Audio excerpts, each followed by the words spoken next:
چاند ہر رات نظر آتا ہے، مگر اس کا آدھا حصہ ایسا ہے جو ہم کبھی نہیں دیکھ پاتے۔ یہ کوئی اتفاق نہیں بلکہ ایک سائنسی حقیقت ہے۔ چاند اپنی محور پر گھومنے اور زمین کے گرد چکر لگانے میں تقریباً ایک ہی وقت لیتا ہے۔ اسی وجہ سے چاند کا ایک رخ ہمیشہ زمین کی طرف رہتا ہے، جبکہ دوسرا حصہ، جسے فار سائڈ آف دا مون کہا جاتا ہے، ہماری نظروں سے اوجھل رہتا ہے۔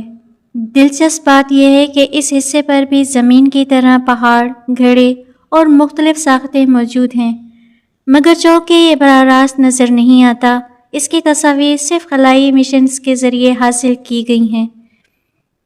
یہ حصہ اکثر ڈارک سائڈ کہلاتا ہے، حالانکہ وہاں بھی روشنی اور اندھیرا ویسے ہی آتے جاتے ہیں جیسے باقی چاند پر۔ یہ نام صرف اس لیے ہے کیونکہ وہ حصہ ہمیں نظر نہیں آتا۔ اس طرح کی مزید دلچسپ اور سبق آموز اردو کہانیاں سننے کے لیے ہمارا یوٹیوب چینل بٹر فلائی کو سبسکرائب کر لیجیے۔ پاکیزہ نور کو اجازت دیجیے۔ اللہ حافظ۔